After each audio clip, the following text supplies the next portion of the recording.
Hi guys, welcome to Fitrit Sane. I know all of you want to be healthy, wealthy, and wise. I am Aditya, and I bring to you people who are true experts on the topics that we love. You can listen to them live, and you can ask them your questions right here. To find out about the next episode in advance, you can follow me on Twitter and at Telegram at FitRichSane. As you know, as a community, we believe in action, and we will simplify processes for you, bringing them down to such small and actionable steps that you can take today for a better life. Today's guest is Shrikant Matrubhai. His major qualification that I thought, I'm sure he'll have might have a different opinion on this, but what I found that one of his major qualifications is that he is a qualified personal finance professional from Network FP, although he has many other qualifications too. But this is a very well rounded qualification for any financial advisor, which enables them to advise us and to give us very good knowledge about mutual funds, insurance, retirement, tax planning, succession, and any other topic that might affect us. In fact, a US based ETF website called etfdb.com has ranked this blog number 3 among the top 50 buy and hold investing blogs of the world. If that is not enough, Shrikant has been recognized as India's most influential volatility coach by the Economic Times. He is a regular on the Kannada channel, TV channel News 18, and almost daily he appears on Radio City 91.1. Maybe that is the reason Shrikant is known as the wealth architect. Today's podcast will be in a mix of English and Hindi. And by the end of this podcast, I'm sure you will know exactly which mutual fund you need to invest in, when you need to switch funds, and what is the best time to invest. Thank you so much for joining in and for making these live podcasts fun for all of us and useful for all of us. As Shrikant says, and I heartily agree, the only role model in your personal finances should be your returns. That is all. Mutual funds are possibly the most potent tool for any retail investor. And today, let's start learning with Shrikant how we can use them even better. But before that, Shrikant, एक slightly एक personal question है आपसे कि Sure.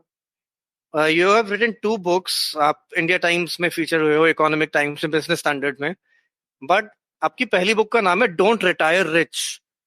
इस नाम पे थोड़ा सा लाइट डालेंगे please. Why did you call it don't retire rich? So don't retire rich actually focuses on sustainable wealth. So see, rich means something which you are earning and once you retire, वो पैसा नहीं है. For example, एक cricket player है, okay, who is earning a huge amount of money, but once he retires, उसका जो amount of income है, that reduces in a huge way, significantly.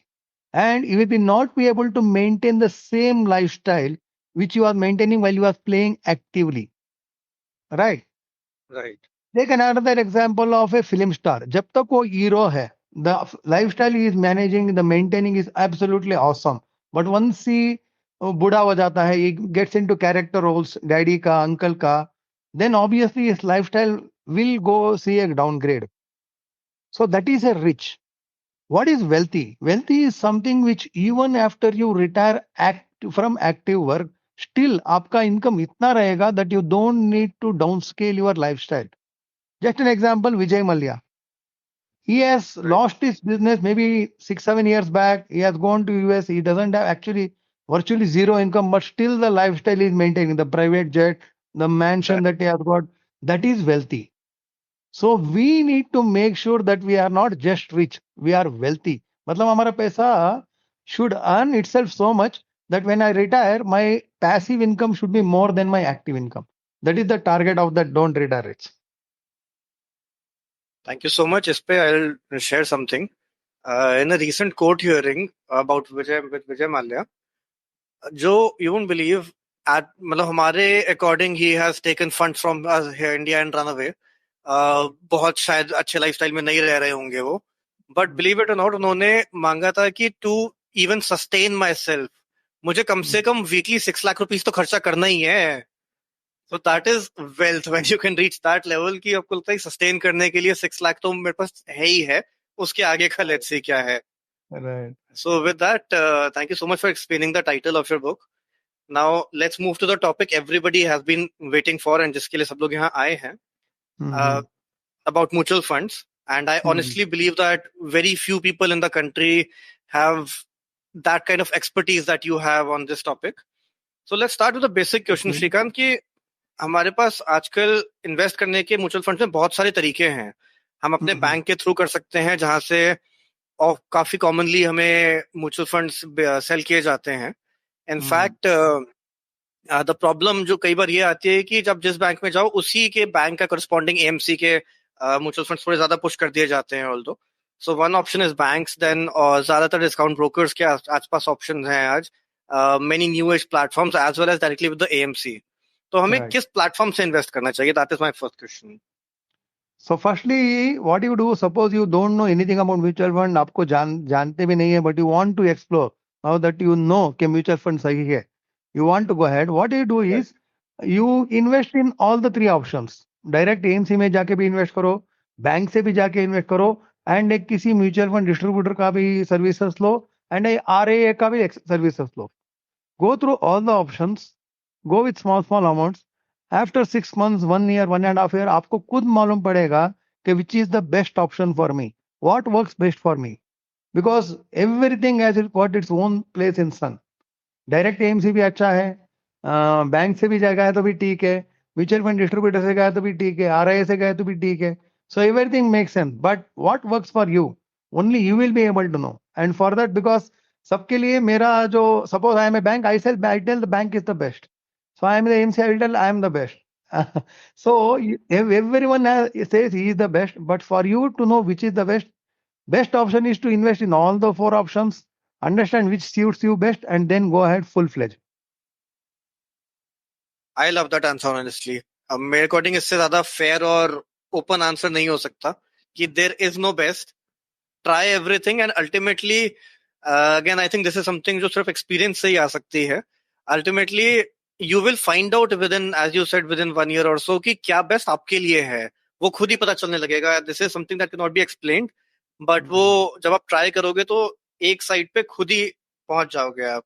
Yes, yes. Now Shrikant, बहुत सारे इन्वेस्टर्स बहुत conservative होते हैं, स्पेशली इंडिया में. एज वी नो कि इक्विटी का पेनिट्रेशन बहुत ही लो है आज भी.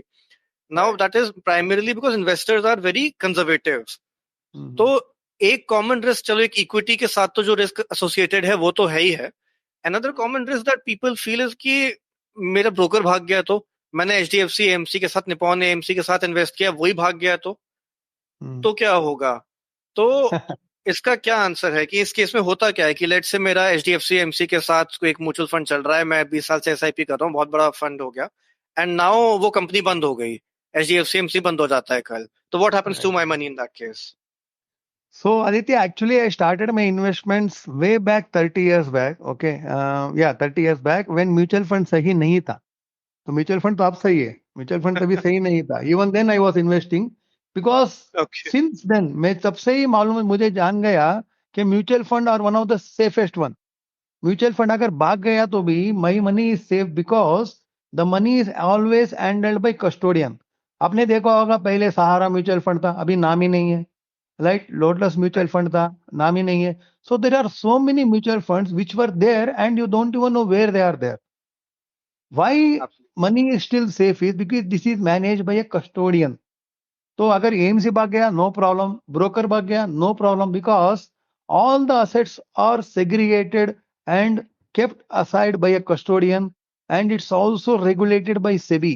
In fact, world wide financial report यह है कि इंडिया का जो म्यूचुअल फंड है, that is the most regulated, highly transparent mutual fund in the world. No other country has got this brilliant regulation that SEBI has done.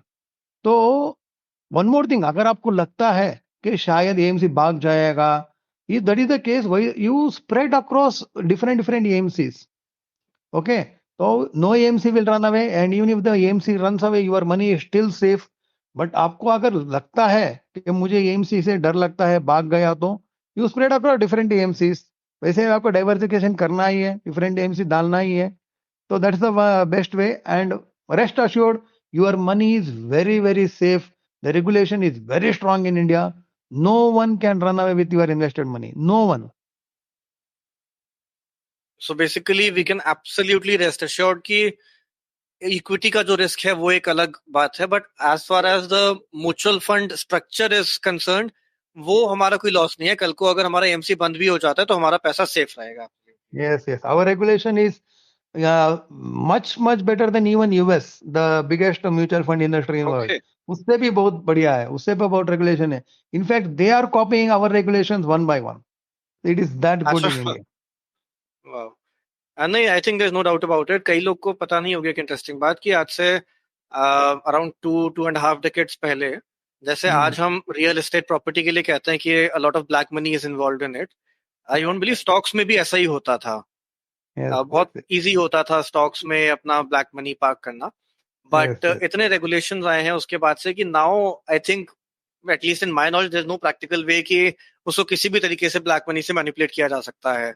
So yes, we are lucky to be living in a country with very good financial instruments and regulations. So we can probably rest assured about that part. Yes, But on the other hand, Shrikant, ये भी बात आती है कि investors को, आपको, मुझे, सबको जो भी मिल रहा है उससे थोड़ा सा और ज्यादा रिटर्न चाहिए।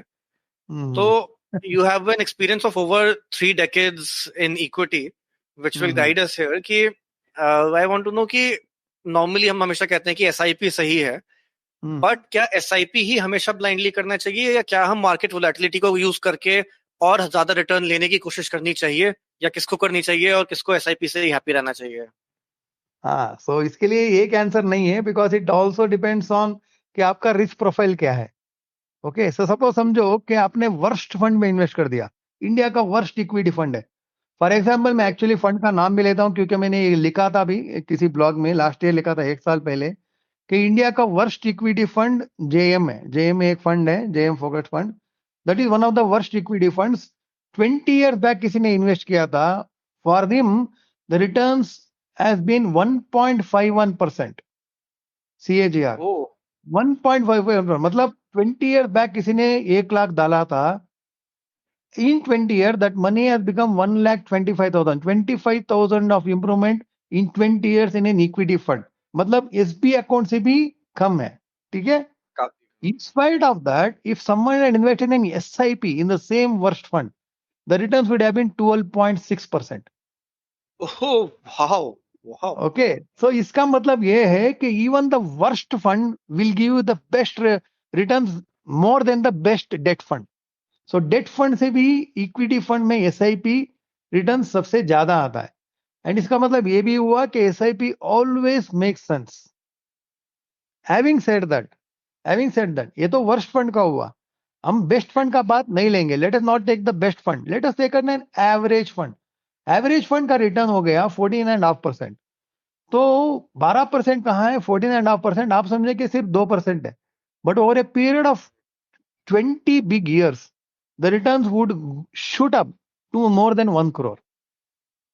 So Okay. SIP per se blindly is not at all bad, but investing in a wrong fund and staying invested is one of the worst things to do. इसलिए that's why an annual review of your portfolio is must. आपको review करना ही है. One, of course, to know कि आपका अगर कोई asset allocation change हुआ है या कोई गोल चेंज हुआ है, लेकिन also to know whether this fund still make sense in your portfolio. ये फंड मुझे अभी भी कंटिन्यू करना चाहिए, नहीं करना चाहिए. So blindly continuing SIP in a worst fund absolutely doesn't make sense at all. तो अगर आपने ये भी पूछा था ना कि मार्केट वॉलेटिलिटी के शुड आई कैसे यूज इट और यूज कर नॉट, सकता है invest? Right. So again market volatility use करने का, again it depends on your risk tolerance. Okay, तो अगर आपका रिस्क टॉलरेंस ये है कि यस मुझे मार्केट वोलेटिलिटी चाहिए, आई डोंट माइंड, मेरा इन्वेस्टमेंट अगर मैंने एसआईपी डाला है, मैं I am ready to see it go negative for next 6 months 3 months, then okay, go ahead with this. And remember, timing the market is very difficult. Even Warren Buffett can't do it. Even Rakesh Jindal could not do it. No one can do it. Only God and a liar. सिर्फ एक झूठा और एक भगवान market को time कर सकते हैं. You and me can never do it. इसलिए SIP is the best way to even kill the market volatility. So there is no best approach. The best approach is कि ये समझिए कि आपका asset allocation क्या है, risk tolerance क्या है, and most importantly investment goal, is it reaching on time? अगर reach हो रहा है, SIP से हो रहा है, तो no problem. Why should you not continue? Please continue.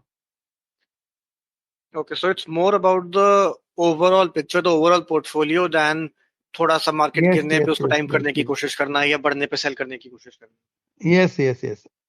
So if you ask, if you are coming to the particular fund का category, then I will tell you कि वो कैसे करेंगे. है। नहीं, बट देन श्रीकांत, आपने बोला कि हर साल रिव्यू करना चाहिए, that is fine, but then as retail investors Right. What is the criteria? हमें पता कैसे चलेगा कि फंड हमारा अंडर परफॉर्म कर रहा है? एंड सेकेंडली, अगर अंडर परफॉर्म कर रहा है तो हमें क्या करना चाहिए? क्या हमें उसी कैटेगरी का कोई दूसरा फंड लेना चाहिए या कैटेगरी चेंज करनी चाहिए? How do we know this? So firstly understand कि अगर समझो कि आपने मिड कैप फंड में डाला है, just an example, I will take it as a, this is not recommendation, just an example कि पीजीआई मिड कैप ने डाला है, okay. So now when you are seeing the performance, overall portfolio में आपको दिख रहा है कि 14% रिटर्न है, so you are happy with the return. But आप देखेंगे कि दूसरा मिड कैप मुझे 20% दे रहा है, 25% दे रहा है. Right, that means the fund is not performing, right? Fund is under performing. Then आपको ये देखना है कि अंडर परफॉर्मिंग क्यों हो रहा है. Is there a change in the fund manager, is there a change in the investment strategy, या मार्केट में ही कंडीशन चेंज हो गया. See some funds have this amazing ability होता है कि लॉन्ग टाइम वो अंडर परफॉर्म करते हैं and suddenly they spike up. जैसे एग्जाम स्पेशली जब एचडीएफसी में पहले Prashant Jain was there. So when Prashant Jain was there, funds used to be underperforming for 2 to 3 years continuously. Then 6 महीने में इतना रिटर्न देता था कि लास्ट 3 years का रिटर्न एक ही बार देता था. So you need to understand also कि ये फंड किस तरह का है. एंड ऑल्सो कभी कभी ये होता है कि सपोज समझो आपने इंफ्रास्ट्रक्चर फंड में डाला है, okay, and that fund is under performing compare to the entire portfolio. लेकिन आपको ये भी देखना है कि इंडिया में इंफ्रास्ट्रक्चर अभी कैसे हुआ है. As entire the infrastructure as a category itself is under performing, तब then you have to just give time to the fund. तो यू कांट, देखो, just selling a fund just because he is under performing doesn't make sense at all. आपका जो loss है वो जो सिर्फ paper में दिख रहा है वो परमानेंट हो जाएगा. So don't convert your paper loss into permanent loss by selling a fund just because it is under performing. Understand कि ये परफॉर्मेंस क्यों हो रहा है. Once you understand, then you take an action. And remember, as long as the fund is aligned to your goal and लगता है कि मेरा गोल रीच हो रहा है, इस फंड से रीच हो रहा है, I don't think it should bother कि अगर मार्केट भाग रहा है, कुछ भी हो रहा है, फंड अंडर परफॉर्म कर रहा है, no problem. Don't go for the mega returns. मुझे मेगा रिटर्न नहीं चाहिए, मेरा रिटर्न आ रहा है, मेरा गोल रीच हो रहा है, दैट्स इट. मैं सबको यही बोलता हूं कि it is always better to take a delayed wise decision rather than a taking early wrong decision. मतलब वही डिसीजन अगर डिले हो गया, लेकिन अगर बराबर का डिसीजन है, नो प्रॉब्लम, डिले हुआ तो भी ठीक है, लेकिन मुझे जल्दी डिसीजन लेना है एंड उसमें अगर डिसीजन गलत हो गया तो it's very bad. So delayed very wise decision is much better than A early wrong decision. absolutely. A well thought decision will always trump a decision taken out of emotions. एक काफी and famous saying है, या आदित्य, काफी one more famous thing. Saying है कि never let your short term emotions ride over your long yes, term yes, judgement. Yes, yes, yes. तो ये भी हो सकता है कि maybe it's because of FOMO कि सबका फंड कर रहा है, मेरा फंड नहीं कर रहा है. Never listen to others because उसका रिस्क टॉलरेंस अलग रहेगा, उसका एसेट एलोकेशन अलग रहेगा. आपका fund, suppose a fund, financial advisor है given you that fund, that there could be a reason for him to give this fund. शायद उसने ज्यादा अग्रेसिव फंड आपको स्मॉल कैप में दिया होगा, मिड कैप में may be given you a conservative mid cap. That could be the reason. So never sell a fund just because the fund is under performance. Overall portfolio भी देखना है and under performance भी, is it temporary under performance, permanent under performance, ये भी देखना है. So at the end of the day वो percentage return कितना है, आई थिंक ये हमारे लाइव पॉडकास्ट का एक काफी कॉमन एक थ्रेड हो गया है श्रीकांत. आई थिंक सब लोग एक बात से अग्री करने लगे हैं कि परसेंटेज रिटर्न्स कितना है वो कम इंपॉर्टेंट है. जो भी परसेंट है उससे अगर आपका गोल रीच हो रहा है, that is important. I think आप भी यही कह रहे हैं। Yes, yes, yes, yes, yes, yes. That's right. That's perfect. Yes. Amazing. So Shrikant ji, जब हम गोल्स की बात करते हैं, I think Mhm. Across all social media, across all books, एक बहुत Mhm. ही कॉमनली एक एडवाइस दे दी जाती है कि when you are doing your financial planning for long term Mhm. Goals, assume that Mhm. equity will give 12% or above returns. Right. Now where did this 12% come from? ये कौन सी guarantee है, what guarantee is this कि वो 12% मिलेगा ही हमें future में भी? Yeah. So Aditya, I think you know this, and most of the listeners also know this. कि जापान का जो निकाय है, ओके, राइट। जापान का जो निकाय है, it touched its peak in 1989 and it exactly. Is 35 years. मतलब जो लेकर ये समझिए कि आज का जो सेंसेक्स है 73,000 कुछ है, 73,000 जो अभी 2024 में पीक हुआ है, नेक्स्ट 35 इयर्स ये पीक नहीं आएगा।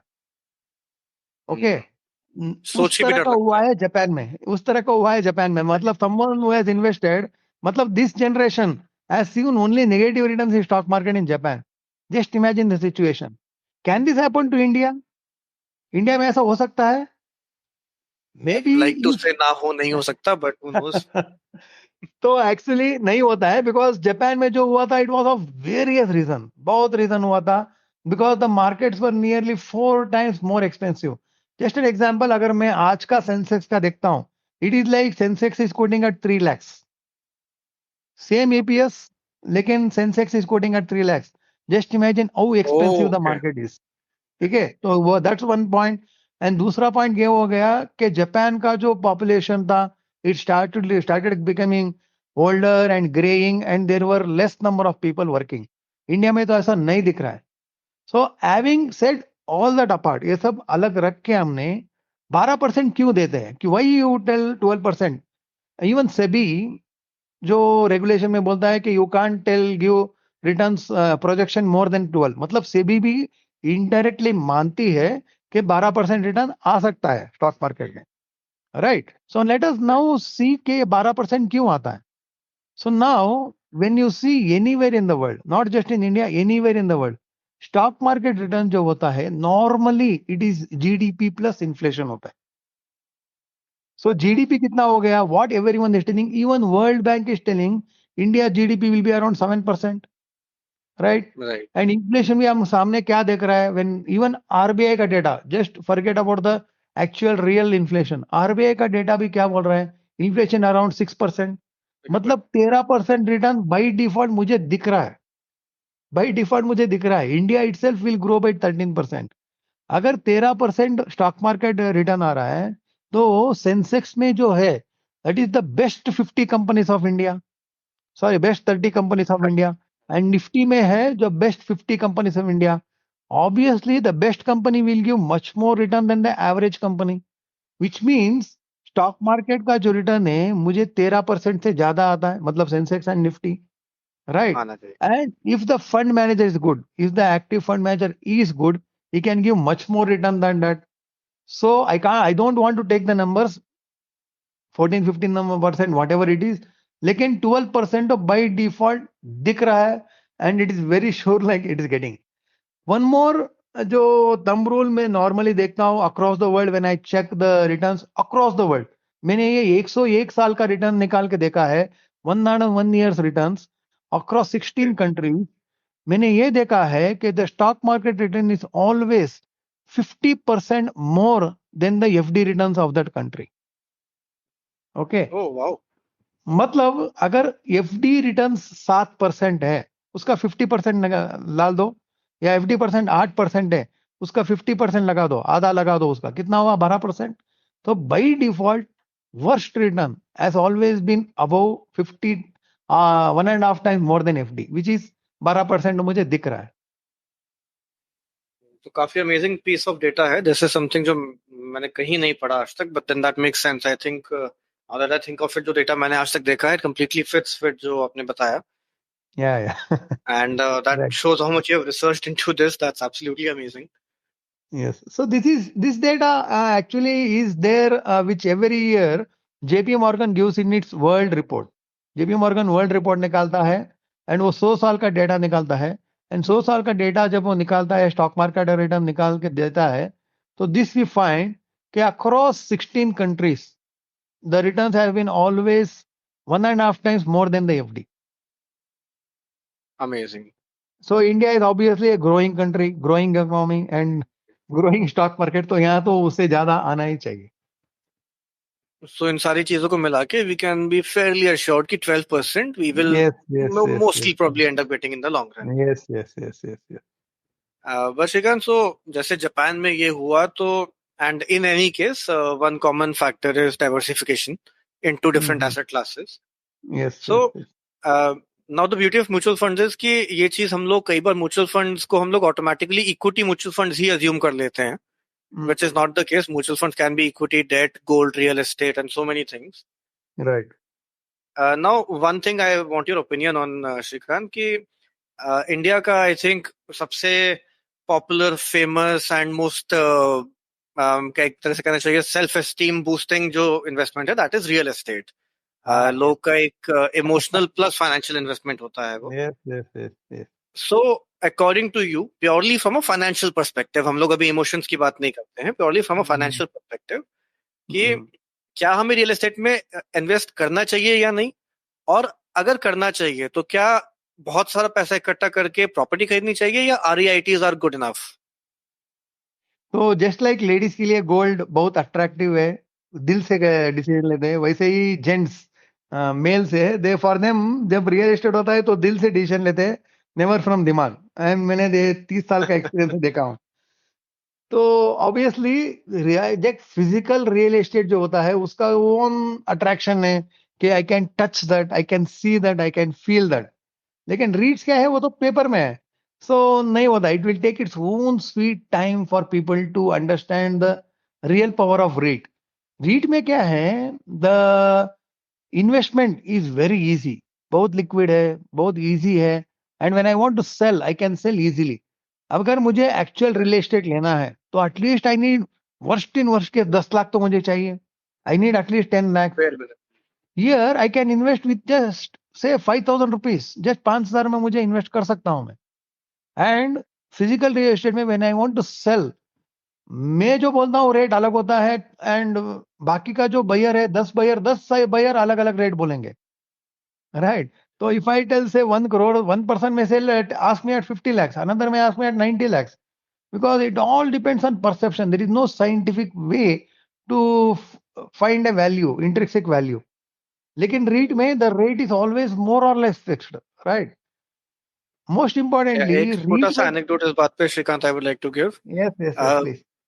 रियल एस्टेट का I am not saying financially अच्छा इन्वेस्टमेंट है कि नहीं, बट प्रॉब्लम्स हमें पता होनी चाहिए किसी भी इन्वेस्टमेंट के साथ. आई हैव सीन कि सेम प्रॉपर्टी का value varies by up to 30 to 40% depending कि आप ब्रोकर को जाके ये कह रहे हो कि मुझे खरीदना है या ये कह रहे हो कि मुझे बेचना है. Same broker, same property, value will very so much. So this is one of the reasons कि आपको कभी exactly, like I'm a very mathematical person. I like knowing exactly how much money I have. I do a tiny monthly and a major quarterly exercise where I write down all my assets down to the last rupee. तो वो real estate के साथ possible ही नहीं है, वो approximate value ही हो सकती है.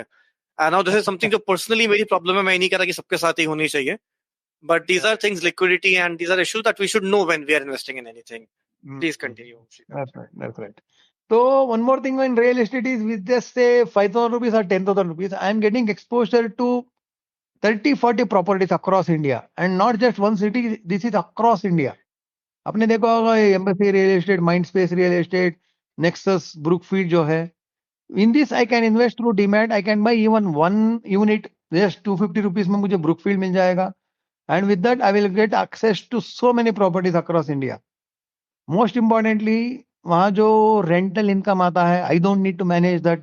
किसी ने टेनेंट ने वेकेंट कर दिया तो I don't need to find a new tenant. उसका पेंटिंग करवाना है, उसमें कुछ पानी नहीं आ रहा है, right? So all those things I don't need to do. There are professionals who manage that. And suppose say ये रियल एस्टेट, मुझे एक्चुअल रियल एस्टेट है, उसमें 30 शॉप्स है एंड मेरा एक शॉप है उस बिल्डिंग में. That one shop, if it is vacant, then I am not getting the rent.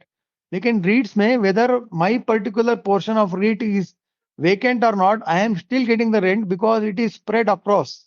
वो सबका पैसा मिला के, सबका जो रेंट आता है उसको लेके देन वो डिवाइड होता है. तो I don't have to worry कि मेरा टेनेंट वेकेंट कर दिया, nothing like that. And I don't need to worry कि एक सिटी में कोरोना हो गया, because my investment is spread across. So whether it is one city or what, I will get diversification, varieties of properties, residential भी मिल जाता है, commercial भी मिल जाता है, and even while selling, again, so okay, so Aditya, there is one thing about REITs dividend, which not many know, and they should be knowing this, कि REIT का जो dividend है, it is different from equity dividend. Equity dividend जो होता है, that dividend is added to your income, आपका जो tax slab है. So if you are in the highest tax bracket, the dividend income आता है, उसको 30% टैक्स होता है.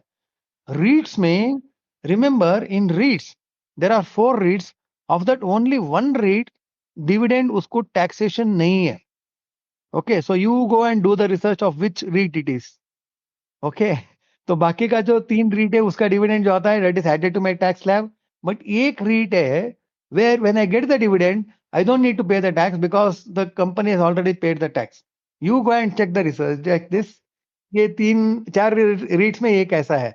Why that REIT I don't have to pay dividend? Because the company has registered itself as a trust, and that's why I don't need to pay. मतलब REIT में there are various options like this. You need to dig deep into that and understand. And REIT में suppose I want to buy one own house of 1 crore.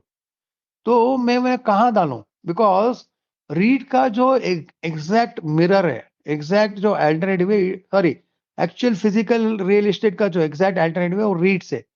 So when I am buying रीट्स, I am actually buying part and part of physical real estate. तो मैंने एक 5,000 डाल दिया, 10,000 डाल दिया, 1 लाख डाल दिया, 2 लाख डाल दिया, ऐसे ही वो 10 लाख, 20 लाख, 50 लाख, 1 करोड़ बन गया. Then I can sell my REITs and buy the actual physical real estate. So one of the best ways to buy physical real estate also via REITs. Then when it comes to मुझे real estate में invest करना है, तो first thing is कि paper का problem होता है. I don't know how जीनियन the paper is. Second thing, मैंने पेपर तो ले लिया, पेपर भी लॉयर ने बोल दिया ठीक है, लेकिन मैं जब जाता हूँ वहां पता नहीं कोई एंटी सोशल मीडिया कोई रउडी है, and I need to get police protection. गया तो भी वो बोलेगा पुलिस, अरे सर मुझसे वो नहीं होगा, आप उसे डील कर लो, सौदा कर लो. तो मेरा प्रॉपर्टी के लिए आई have to pay more money and get that person out. तो those kind of issues are also there. इसलिए ज्यादातर ज्यादा लोग अभी, जो कभी काउंट ही नहीं होते हमारे रिटर्न कैलकुलेट. या एंड देखो, अगर मेरा जगह है real estate and there is no tenant, I have just kept it vacant, still I have to pay property tax to that, still I have to pay so much to just maintain that.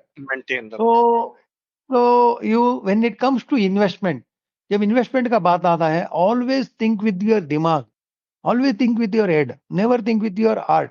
अपने दिल से कभी मत सोचना, अपने अपने दिमाग से ही सोच के इन्वेस्ट करना है. रियल एस्टेट में खुद का घर 100% होना ही है, खुद का घर होना ही है. You should have your own house. उसके बाद think 100 times, think 100 times. Never think from your heart, think from your brain, and then you will get the answer. And never ask your real estate agent, okay, should I buy a land or not? You always ask your advisor. Of course. Yes, Aditya. So, Shrikant, from your knowledge, it's clearly evident that I should tell all of you that today Shrikant is managing the finances of over 750 families. I mean, so many families are being affected because of his knowledge. And which brings me to the $1,000,000 question, Shrikant, ki for a retail investor or somebody who chooses to go the DIY route where they choose their own funds and their own portfolio they make themselves. So how do we, the $1,000,000 question is, how do we decide which equity mutual fund to invest in? There are so many. I always say that there are so many stocks in the stock market that mutual funds came into the picture because investors are getting confused which stock they should invest in. Right. And now there are so many mutual funds that again we are confused where we should go. So how does a retail investor decide which equity mutual fund they should go for? अरे ये कुछ भी नहीं है. Now we are having only 47 AMCs. यहाँ 400 AMC होने वाला है. You just look at the US. There are more than 4,000 mutual fund companies. Just imagine the number of funds that will be there. Yeah. So and even if as a conservative level we say 10 mutual funds each, that's 40,000 mutual funds. Yes. So that's why That's why what you need to do is you need to have basic rules in place. So first thing is मुझे जब भी invest करना है, you need to understand कि ये मैं क्यों invest कर रहा हूँ. Is it for retirement? Is it for wealth creation? Just an example, suppose समझो कि आपको गाड़ी खरीदना है. You need to understand मैं गाड़ी क्यों खरीद रहा हूँ. रोज घर से ऑफिस जाने के लिए है या मुझे मुंबई से दिल्ली जाने के लिए. घर से ऑफिस जाने के लिए two wheeler is the best, है ना. लेकिन अगर मुंबई से दिल्ली जाना है, is two wheeler the best? Obviously maybe for few people, not for you. So then maybe a car would be better, और even a train would be better, a flight would be better. तो वैसे ही investment में आपको ये देखना है मैं क्यों इन्वेस्टमेंट क्यों कर रहा हूँ. Is it for retirement? Is it for my children education?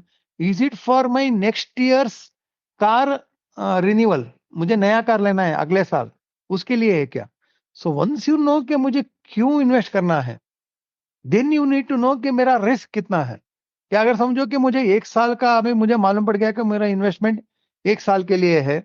Okay, I want to buy a new car in से 2025 जनवरी. अगर मुझे एक साल डालना है वो तो मुझे मालूम पड़ गया. Now equities may give good returns in 1 year, but look at the volatility. अगर आपका जो समझो कि 1 लाख इन्वेस्टमेंट है, वो शायद 1.5 लाख हो सकता है इन 1 year, बट वो बीच में 60,000 भी हो सकता है. Are you ready for that? So then you to understand कि मुझे रिस्क टॉलरेंस कितना है, एंड लॉस अगर हुआ तो is it okay to bear the loss. तो ये सब देखना है. And then you to understand. Just an example, अगर मैंने डिसाइड कर लिया कि मेरा बहुत लॉन्ग टर्म है रिटायरमेंट के लिए, तो अगर रिटायरमेंट के लिए then you come to the fund category. Retirement भी अलग अलग अलग है. There are retirement which focus on wealth creation. There is retirement which by default वो अपने आप एज के हिसाब से इन्वेस्ट करेगा. ओके, देन तो retirement which is moderate. First ये कंपेयर, ये देखिए, then look at the performance. ये परफॉर्मेंस कैसे किया है, बुल मार्केट में कैसे किया है, बेयर मार्केट में कैसे किया है, फ्लैट मार्केट में कैसे किया है. Then also need you understand कि ये जो इन्वेस्टमेंट हो रहा है, that fund house is process oriented fund house और is it a superstar fund based fund house. जब तक वो सुपरस्टार फंड मैनेजर है, फंड बहुत बढ़िया करेगा, लेकिन जब वो निकल के जाएगा तब क्या होगा. तो that you need to understand. Then of course you also need to understand के ये जो सपोज समझे कि बहुत लोग क्या है रिटायरमेंट के लिए they don't decide in retirement fund. वो बोलते हैं नहीं मैं मिड कैप में डाल देता हूँ, स्मॉल कैप में डाल देता हूँ क्योंकि मेरा 30 साल का है, 40 साल का है. Good, now you are decided, now you diversify. उसको डाइवर्सिफाई कीजिए. इनफैक्ट आई ऑलवेज, मतलब अगर बड़ा अमाउंट है, I tell them suppose you want to invest in mid cap, put it in 2 different mid cap. To put it in 2 different mid cap which have got a different contrasting style of investment. तो कभी ये चलेगा तो कभी ये चलेगा, लेकिन दोनों में एक तो डेफिनेटली चलेगा एंड ओवरऑल रिटर्न आपको अच्छा ही आएगा. देन आपको ये देखना है कि हर साल एक बार बैठना है, पूरा फंड एक्सेस रिव्यू करना है. And even if you are a DIY direct investor, you need to have some kind of an advisor at least to review your portfolio. At least देखने के लिए आपका बराबर सही में जा रहा है नहीं जा रहा है. Because for you are god. आप जो भी कर रहे हो बराबर ही कर रहे हो, सही ही कर रहे हो. But only a person outside, you could be like Bolivia, right. For you could be the person who knows everything, I am doing the right thing. But जो बाहर बैठा उसको मालूम है कि आप गलती कहाँ कर रहे हो. तो ये सब देखना है. एंड इन बिटवीन अगर लगता है कि ना मैंने गलती किया है, मैं वारेन बफे नहीं हूं, मुझे अब मालूम पड़ रहा है, you need to digest that. वो स्वेलो कर लो अपना ईगो को, and may be you have to sell the fund और स्विच द फंड. तो all this things are there. And of course don't get carried away by FOMO कि सब सब ये फंड हाउस जो है उसका जो भी फंड है सब अच्छा कर रहा है, large cap, mid cap, small cap, जो भी वो चूता है इट इज बिकमिंग गोल्ड, तो मुझे भी इन्वेस्ट करना है. यू चेक आपके लिए फायदा है, it is making sense, then only invest. Just don't invest because of the news. Just don't invest because आपका दोस्त ने इन्वेस्ट किया, उसको पैसा आ गया, आपको भी आएगा, क्या गारंटी है. Don't do that. तो ये एक साल में एक बार एक फंड फाइनेंशियल एडवाइजर का हाथ पकड़ लो, उसको पूछो कि बराबर है नहीं है, पूछ लो, and then continue your whatever investment you want to do. So make sure, because आपने जो भी कमाया है it is your earn money. आपने बहुत मेहनत से कमाया है, फ्री में नहीं आया है. तो make sure your money works for you. That पैसा कितना काम करना चाहिए कि you can retire not just rich, wealthy. And for that, you need to make your money work very, very hard. उसके लिए always go back to the basics. Never forget the basics. आपने देखा होगा जब विराट कोहली फ्लॉप हो रहा है, he goes back to the basics. Tendulkar flop हो रहा है, goes back to the basic. इसलिए whenever you are in doubt, just go back to the basic. मेरा ऑब्जेक्टिव क्या है? इज इट रिटायरमेंट और एजुकेशन और मेरा रिस्क टॉलरेंस क्या है? एंड असॉट एजुकेशन उतना every time you just keep checking and I am sure you will be on the track to financial freedom. That's the way to go about it. Thank you. So a small suggestion for everyone, once I share the recording of this session, ये जो last Shrikant ने answer दिया हमें, ये I think कई बार सुन के notes बनाने पड़ेंगे हमें, and then I think we will know exactly कौन सा फंड हमारे लिए सूटेबल है. एंड आप जो एडवाइजर वाला पॉइंट बोला Shrikant, I love that point out, because what happens is कि वी टेक अराउंड 20-25 years, हम स्कूल से लेके कॉलेज से लेके और कोर्सेज करते हैं 20-25 years to learn how we can earn money, और फिर 2 YouTube वीडियोस देखकर कहते हैं कि मैनेज तो अब हम खुद ही कर लेंगे. So somebody who has spent that much time and energy and effort learning how to manage money, उनकी एक advice बीच में ले is definitely a wonderful thing. It is your money and उसके लिए आप इतनी बड़ी रिस्क मत लो ये सोच के कि मैं सही ही हूँ. Hopefully आप हो, but एक annual review will definitely not hurt. That's like saying कि मैं तो healthy खाता हूँ, exercise करता हूँ, so I don't need health checkups. Yes, you still do. Right? That's And right. again, That's so last जो आप 10 minutes का आंसर था Shrikant, honestly I am a fan of it. बहुत सारे उससे नोट्स बनाने पड़ेंगे, and what I will try to do is कि मैं भी एक चेकलिस्ट बना के I will share with everyone उसी great. लास्ट 10 minutes के आंसर से. Right. Now Shrikant, coming to the next category of mutual funds, जो हम इक्विटी के बाद डेट में आ जाते हैं. Now I don't know if many people know this, मैंने भी जो एमफी का एग्जाम होता है, एनआईएसएम का एग्जाम होता है to become a mutual fund distributor, I have given that exam. And honestly, वहां पे मुझे पता चला कि there are so many subcategories within debt funds. But to be honest, I still understand very little कि कौन सा कब चाहिए होता है. So for a retail investor, it is almost impossible to understand. So what happens is कि at the end of the day, we end up जैसे debt की बात होती है, इसे liquid funds में कर दो. So Shrikant, is that true? अगर ऐसा है तो why are liquid funds slightly better? And is there any case जहां पे हमें बाकी debt funds भी consider करने चाहिए? You are absolutely right, Aditya. Debt funds are even more difficult to understand than even equities. In fact मैंने भी बहुत एडवाइजर को देखता है, वो बोलता है अरे यार डेट फंड में ज्यादा नहीं करता हूँ, मैं सिर्फ इक्विटी करना हूँ, debt fund I don't understand. Even adviser get confuse. So there are so many factors, so many variables involved in the debt fund, and very, very complex to understand. Illiquid funds are very easy to understand. Liquid funds क्या है? पैसा लेता है, short term के लिए देता है, 1 महीने के लिए, 2 महीने के लिए देता है, एंड इसलिए वहां वॉलेटिलिटी नहीं होता है. Because there is no volatility, much in volatility, risk is very minimal. उसमें रिटर्न जो है वो मोर और लेस गारंटीड है, एंड इसलिए लोग directly always they go to liquid fund, which is fine, which is okay. So, जो थोड़े से ज्यादा नए इन्वेस्टर्स हैं उनके लिए I'll just take 1 minute to explain the very very basic. So जो अब हम बात करते हैं equity mutual funds and debt mutual funds, वो बेसिक हमें पता होना चाहिए होता क्या. Equity mutual funds are very simple. हमने म्यूचुअल फंड कंपनी को पैसा दिया and they will invest in stocks और businesses, and according to the growth और may be unfortunately the degrowth of that stock price, हमें उसके अकॉर्डिंग रिटर्न मिलेगा. So we are investing in businesses here, and there is no guarantee of return as such. Although guarantee किसी में भी नहीं होती, but this is purely dependent on how those companies perform जिसमें हमारा mutual fund invest कर रहा है. Debt funds on the other hand वो होते हैं जहां पे we have given again our money to the mutual fund company. Once they collect this money, Shrikant, correct me if I'm technically wrong anywhere, वो AMC जो है, जिस mutual fund company को आपने पैसा दिया, they will basically give loans to other companies now. Right. Now loan का return होना is a contract, unless वो extreme cases हम छोड़ देते हैं कि वो कंपनी fraud निकली या वो कंपनी बंद हो गई. That is a highly unlikely scenario because naturally वो लोन देने के पहले अपना due diligence करते हैं and बड़ी कंपनीज को ही देते हैं. So that is a debt mutual fund जहां पे वो हमारी mutual fund कंपनी आगे कंपनीज को लोन दे रही है हमारा रिटर्न बनाने के लिए, और उस लोन पे जो इंटरेस्ट वो अर्न कर रही है उससे हमारा रिटर्न बनता है. नाउ लिक्विड फंड्स, जैसा श्रीकांत सेड कि उसमें शॉर्ट टर्म के लिए लोन देते हैं. अगर मैं कहूं कि I am giving a loan of 10 lakh rupees to TCS, आप कहोगे वो बिल्कुल सेफ है। शायद कोई जो बहुत कंजर्वेटिव होगा कहेगा यार कंपनी तो है, शायद वो अगले 15 साल में बंद हो जाए, तो 15 साल बाद अगर टीसीएस को मुझे मनी रिफंड करना है तो शायद ना कर पाए। बट अगर मैं कहूँ कि मैंने टीसीएस को लोन दिया और उसने मुझे 2 मंथ्स में रिटर्न करना है, तो I think we will see now your money is practically safe. TCS शायद 15 साल में हो ना हो is a different thing, but 2 महीने में तो पक्का होगी ही होगी। सो यू कैन से कि आपका रिटर्न ऑलमोस्ट अश्योर्ड है। दैट इज लिक्विड फंड्स, जहां पे श्रीकांत आई थिंक 90 days का मैक्सिमम लोन टेन्योर होता है। Right, right. Right. So, So that yeah. So maybe I will explain in a different way कि why there is a please. risk in debt fund and क्यों affect होता है. तो liquid Right. fund मतलब debt fund is completely contrast to equity fund. Equity fund में the more and more you stay, the longer and longer you stay, the more and more money you make. Debt fund में क्या होता है? The more and more longer you stay, the more and more you stay, the more and more volatility होता है, NAV change होता है.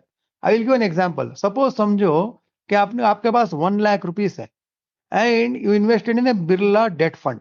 समझो कि Birla medium fund, okay, medium term fund करके होता है. डोंट अभी मीडियम टर्म फंड क्या है वो बाद में देखेंगे, जस्ट एग्जांपल समझ लेंगे. तो आपने 1 लाख डाल दिया बिरला मीडियम टर्म फंड में. आपने डाला था मीडियम टर्म फंड का मतलब क्या है, नॉर्मली 2 साल या 3 साल का होता है, मतलब उसके लिए इन्वेस्ट करते हैं 2 या 3 साल के लिए. The fund is for ever, nothing to worry on that. तो क्या हुआ गया, लेकिन बीच में आपको 1 महीने के बाद सडनली आपका पैसा का कुछ रिक्वायरमेंट आ गया, आपने बोला कि बिरला वालों को मुझे पैसा दे दो. ठीक है, ये मैं जो बोल रहा हूँ I am telling this in a very simplistic way, and ऐसा एक्चुअली दूसरी तरह होता है, not the way I am telling. ठीक है, ये आपको समझाने के लिए I am telling you in a very simplistic way. Now what Birla will do, Birla ने क्या बोला, अरे आदित्य ने 1 लाख डाला था, अभी उसको वापस देना है. तो बिरला ने वो क्या किया था, वो जाके 30 साल का पेपर लिया था आरबीआई से. ओके, आरबीआई को दिया था, आदित्य का 1 लाख रुपए आदित्य को आरबीआई को दिया था. अभी आरबीआई को जाके पूछेगा कि भाई आदित्य ने 1 लाख इन्वेस्ट किया था, उसने 1 महीना हो गया, अभी वो पूछ रहा है पैसा दे दो करके. अभी आरबीआई बोलेगा बिरला वाले, तुमने मुझे 30 साल के लिए दिया था, अभी 1 महीना ही हुआ है, मैं अभी नहीं दे सकता हूं, you come back after 29 years. अभी बिरला क्या हुआ, आदित्य को जुबान दे दिया है कि जब भी तुम आओगे मैं पैसा दे दूंगा. वो जुबान तो नहीं कर सकता है. तो क्या करता है, वो जो पेपर है, पेपर लेके मार्केट में जाएगा. जैसे शेयर मार्केट है वैसा डेट मार्केट है, and debt market is much much bigger than share market. Share market तो है बहुत छोटा चीज है, डेट मार्केट बहुत बड़ा है. ओके, तो डेट मार्केट में जाके वो ये पेपर दिखाएगा, आदित्य के 1 लाख, आदित्य के 1 लाख मुझे सेल करना है, सेल करना है. नाउ अगर आदित्य ने जब इन्वेस्ट किया था तभी इंटरेस्ट रेट 8% था. ओके, इफ इट वॉज 8%, लेकिन अभी इंटरेस्ट रेट 7.5 हो गया, तो कम हो गया, राइट? Right. तो कम हो गया. देन समझो कि एचडीएफसी वो पेपर देख रहा है, वो बोल रहा है अरे भाई मार्केट में तो 7.5% है, लेकिन ये तो 8% दिख रहा है. तो वो बिरला के पास भाग के आएगा, बोलेगा भाई मुझे मैं 1 लाख नहीं, मैं तुमको 1,05,000 दूंगा, मुझे दे दो, मुझे दे दो, राइट? तो मतलब इंटरेस्ट रेट कम होता है तो आपका रिटर्न ज्यादा होता है डेट फंड में, मालूम पड़ गया? क्योंकि आपको 1 लाख डाला था, 1,05,000 आ रहा है एक ही महीने में. वही हम रिवर्स पकड़ेंगे. अभी आदित्य ने जब इन्वेस्ट किया था 8% में, लेकिन 1 महीने के बाद इंटरेस्ट रेट 8.5 हो गया, 8.5%.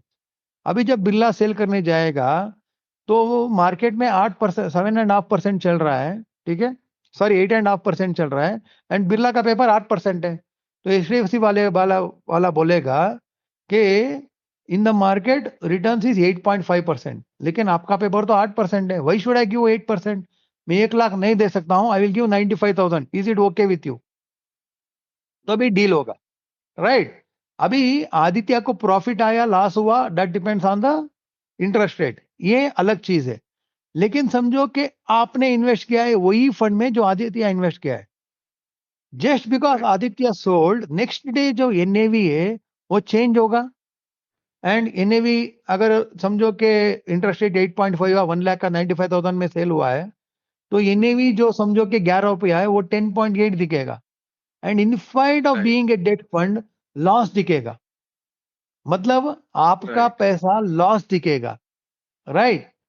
लेकिन अनलाइक इक्विटीज, डेट फंड में पैसा फिर आ जाता है, क्योंकि अगर आपने 2 साल रखा है, आपको 8% बताया गया है, what ever happens in between, आपको 2 साल के बाद 8% आना ही है। तो इसका मतलब यह है, अगर डेट फंड में मैं इन्वेस्ट कर रहा हूं, तो इसमें एक थोड़ा चीज होता है, that is called target maturity fund.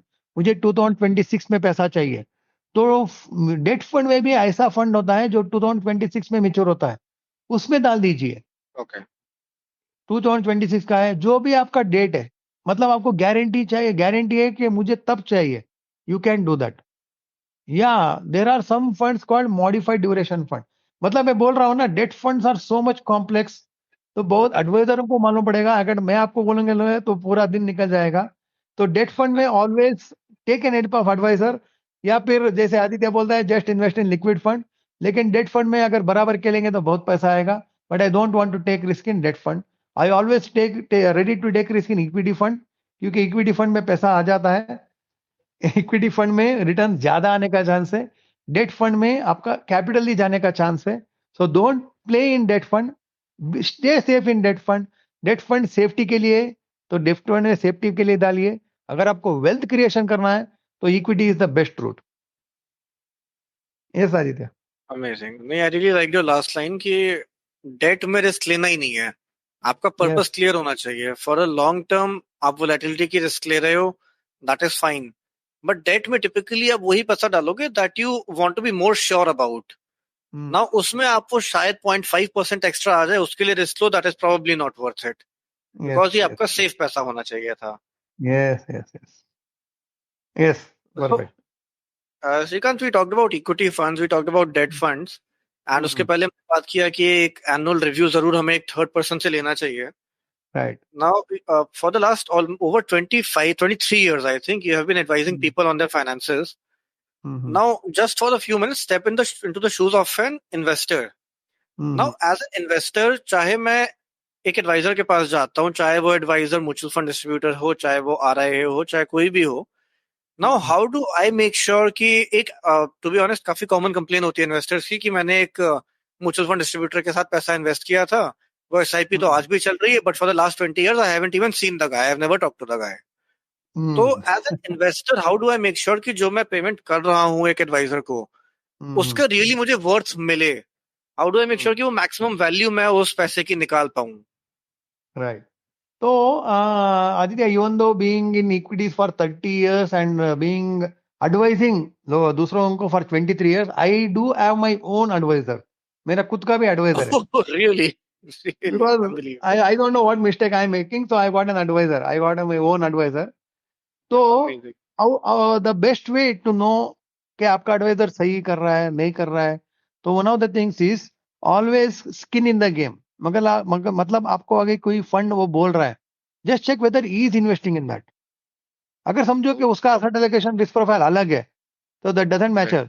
At least इस फैमिली शुड बी इन्वेस्टिंग, और someone who is in his family should be investing there. अगर देन इट मेक्स सेंस कि ठीक है, ये जो बोल रहा है सही बोल रहा है, right. Then one more thing is कि ये देखो कि आपको वो जो भी मार्केट में नया फंड आएगा, is he trying to give that new fund to you? अगर ऐसा है तो that means he is a seller, is not is not in your adviser. वो उसके लिए काम कर रहा है, वो आपके लिए काम कर रहा है, आपके लिए नहीं कर रहा है, राइट। देन ये देखना है कि कम्युनिकेशन कितना रेगुलरली कर रहा है। Is he communicating only about the markets, और is he actually trying to educate you once in, मतलब एजुकेट कर रहा है क्या? Is he making you become a better investor, educated investor? That you have to keep checking. And most importantly, जब भी market बहुत भाग रहा है या बहुत गिर रहा है या बहुत कोविड जैसा हो गया, is he proactively communicating to you, बोल रहा है कि भाई सही चल रहा है, डोंट वरी, या भाई मार्केट बहुत बढ़ गया है, थोड़ा हम पैसा निकालेंगे। Is he doing all those things, so then is managing your emotions, and that is the way an adviser should be. तो अगर ये सब कर रहा है तो you congratulation, you have got the right adviser. अगर नहीं कर रहा है तो then just may be step back and maybe check with other people. So I think जो प्राइम हम अगर तरीका पकड़े, so that would be communication regularity कितनी है। Yes, क्या एक yes. बार इन्वेस्टमेंट के बाद दैट पर्सन हैज डिसअपीयर्ड, या हम्म, रेगुलरली जब उसको एक्सपीरियंस से पता होना चाहिए कि किस केस में investors get troubled, get yes yes confuse yes कि क्या करना चाहिए, उस केस में प्रोएक्टिवली खुद अप्रोच करना चाहिए ideally, right? Yes yes yes. सिर्फ एक बर्थडे में एक ग्रीटिंग कार्ड भेज दिया तो नहीं चलेगा। That is not called communication. So that many people think that communication, that's not a communication. वो प्रोबेबली ऑटोमेटेड होगा, उसको पता भी नहीं होगा कि यस कब यस गया, यस यस राइट? हाँ, so according to the market situation उसको समझना चाहिए कि आपके प्रोबेबली क्या इमोशंस होंगे, एंड वो यस यस। इमोशंस हैंडल करने आने चाहिए उन्हें। Yeah, and even that should not be very regular. Every day के मार्केट का ऐसा हो गया, market is up, market even that is not required. नहीं चाहिए मेरे को। Right. So what as an investor I want from my advisor is के 6 months में once या once in a year मेरा पोर्टफोलियो रिव्यू करना चाहिए। ओके, एटलीस्ट एक ईमेल तो आ जाना चाहिए कि भाई ईमेल जरूरत नहीं है, everything is on track, I am keeping an eye on that, don't worry. तो that would also be enough. And once in a while समझो कि मार्केट बहुत भाग गया तो हैज टू टेल मी कि मार्केट क्या हो रहा है, it will make sense to continue. या मार्केट अगर बहुत गिर रहा है तो you should let me know about that. या अगर कोई गोल रीच हो रहा हो तो यू शुड टेल मी कि मेरा गोल रीच हो रहा है। All these things he should be keeping A track. Amazing. Thank you so much for the lovely one hour, Shrikant. Oh Uh, I have three rapid fire questions for you. My god, तो okay. नहीं, I'll ask you rapid fire. अगर आप थोड़ा सा लंबा answer देना चाहो, you're most welcome to do that. या sure sure Uh, sure. so my first question is कि you are at a social gathering and people know that you are a mutual fund distributor and somebody comes and asks you कि यार best mutual fund कौन सा है, मैं उसमें invest कर दूंगा, तो आप क्या आंसर दोगे उसे? So I'll ask him, by which is the best car? So he will Okay. tell that depends, right? So that's exactly like that. Investment also depends. Best car depends on आपका usage कैसे है, distance क्या है, right? Exactly like that. Mutual fund also depends. So I will not elaborate the answer unless he elaborates his question. So when someone asks which is the best mutual fund, I will tell which is the best car and which is the best car for me, Amazing. not for you. Okay. So my second question, Shrikant, is कि Hmm. All said and done, अगर see ultimately retail investors के साथ commonly क्या होता है कि confusion से analysis paralysis सबसे बड़ी प्रॉब्लम होती है कि यार Hmm. इतनी सारी चीजें हैं, कुछ नहीं करना, मुझे छोड़ो। Hmm. तो is it at all possible कि हम डिस्टिल डाउन करें Hmm. Just one possible factor, जिससे हम Hmm. निकाल पाए कि ये फैक्टर चेक करके मैं पता कर सकता हूँ कि यार ये इक्विटी म्यूचुअल फंड मेरे लिए सूटेबल है कि नहीं, और ये डेट म्यूचुअल फंड मेरे लिए सूटेबल है कि नहीं? क्या कोई Right. एक फैक्टर हम ऐसा पॉइंट पिन पॉइंट कर सकते हैं? मतलब you are telling whether I should invest in equity or debt fund, right? नहीं नहीं, नॉट इक्विटी और डेट फंड, बट इक्विटी में करना है तो क्या कोई एक फैक्टर हो सकता है कि एक ही सिंगल फैक्टर देख के पता चल जाएगा कि ये मेरे लिए सूटेबल है कि नहीं? Oh, that is only one thing. That is your investment goal. मुझे पैसा कब चाहिए? Whenever any investor comes amazing. to me, I never ask कि कितना पैसा है. I always ask पैसा कब चाहिए. Sometimes people tell मुझे नहीं चाहिए. मुझे I don't need for 5 years or 10 years. मुझे ही पता नहीं है.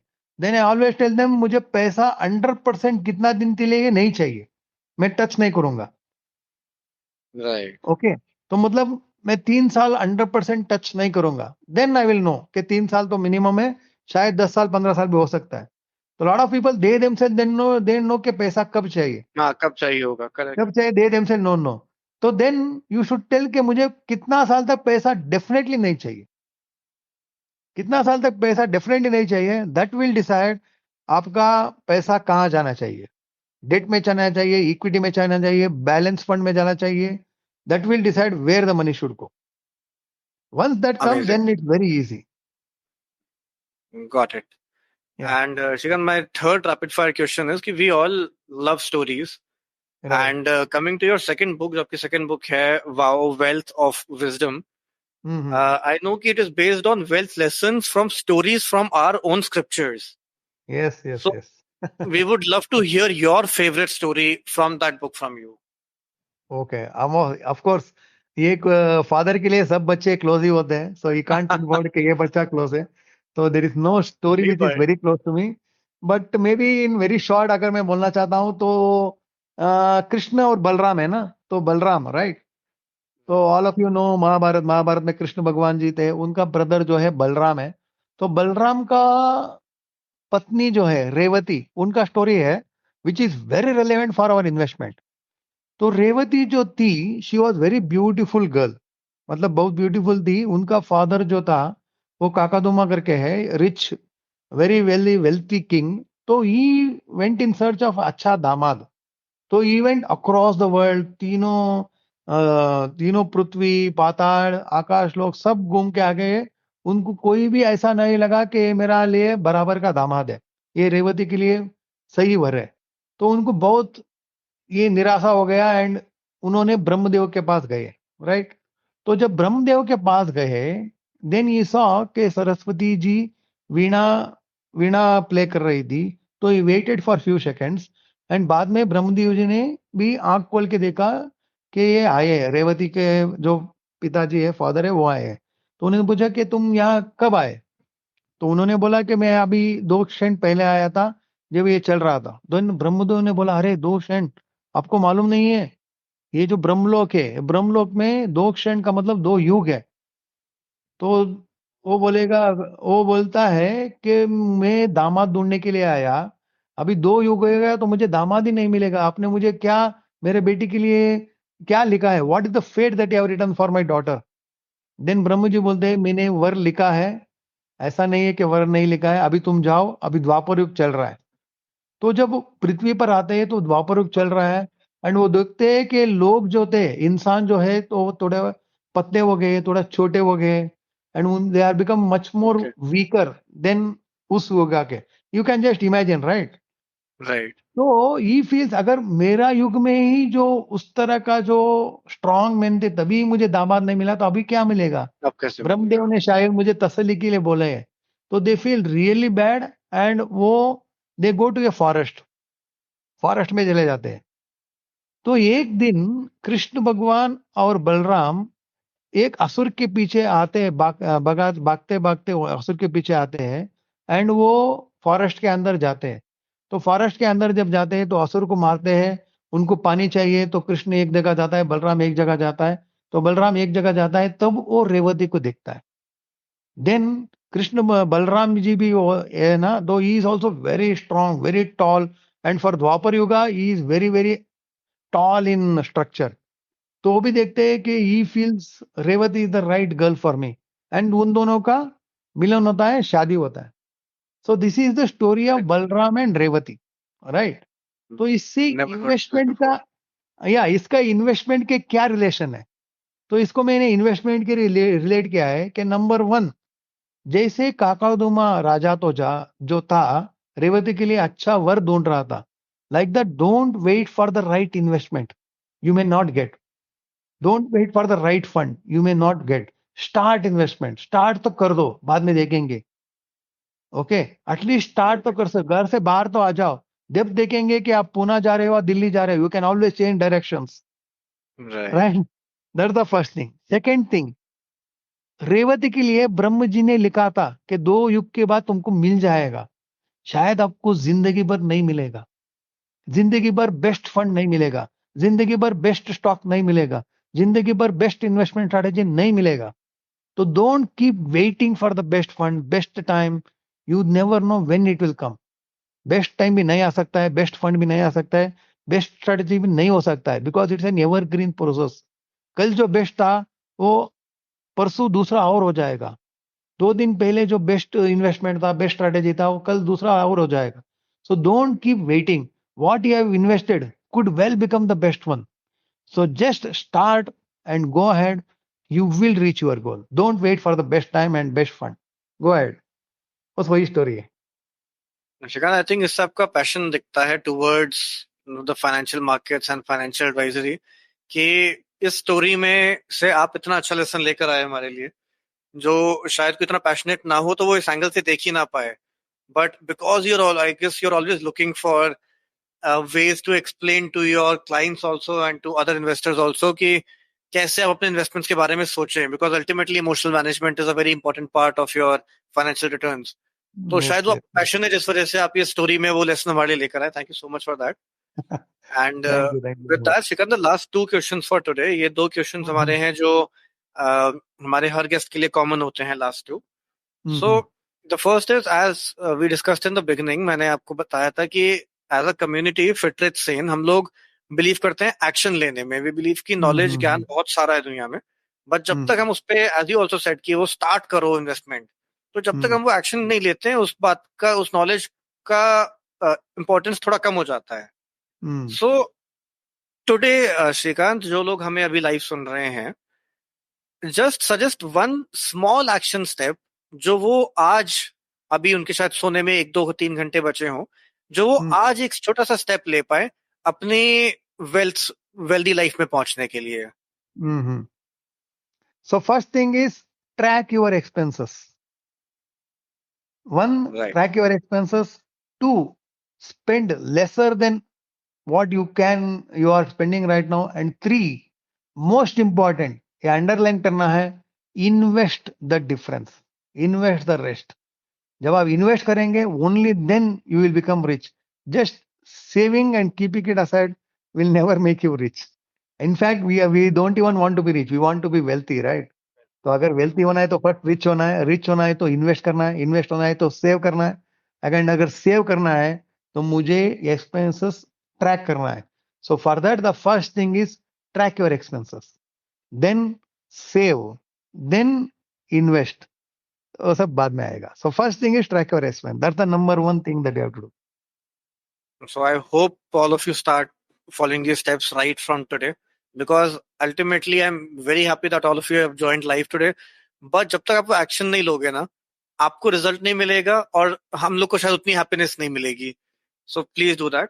And Shrikant, the absolute last question is कि for people who are listening to you for the first time today, जिन्होंने आज आपसे बहुत कुछ सीखा, उनको अगर लगता है कि आपसे और कुछ सीखना है और कनेक्ट करना है, तो what is the best way, कैसे वो कनेक्ट कर सकते हैं, कैसे और सीख सकते हैं आपसे?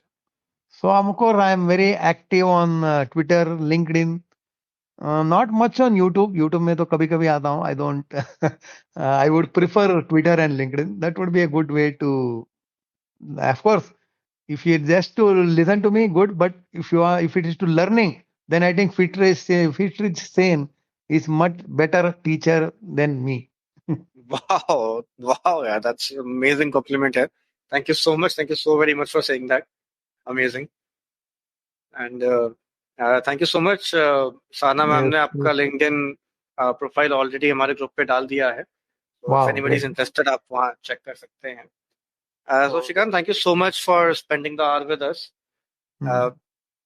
Amazing thing that I loved was कि your answers were so transparent, so open. कोई उनमें hidden agenda होने का scope ही नहीं था. They were direct answers, because I think आपने almost कहीं भी कोई डायरेक्ट आंसर देने की कोशिश ही नहीं करी. आपने हमेशा एक्सप्लेन किया कि जो आंसर है वो क्यों है. Very honest and open answers which are definitely helpful for all. You explained everything so simply, and even a complex topic like debt funds आपने बहुत ही सिंपली हमें समझा दिया. What I learned from today was that a few things, कि एक तो start today, that is the most important thing.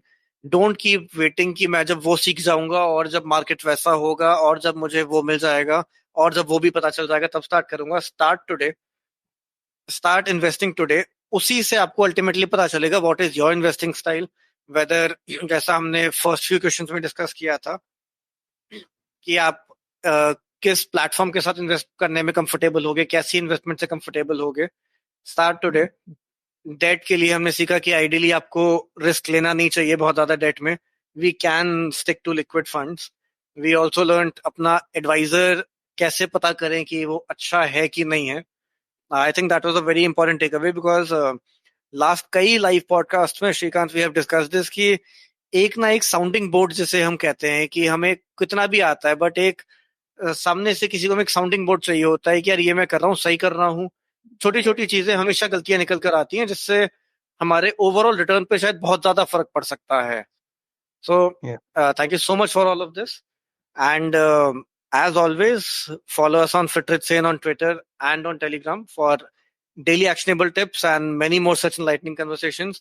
Shrikant, your compliment at the end really made my day today. Thank you so much.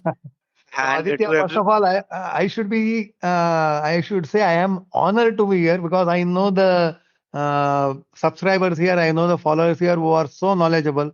I find very few channels where even the followers are so knowledgeable. So that's only because you have been again sharing very passionately from the dil se share kar rahe ho without any. Absolutely. So this one I am really thankful to you for giving me this honor of being here. Thank you, Aditya. Thank you, Shrikant. Thank you so much for being with us. And all of you guys and Shrikant, please stay in touch.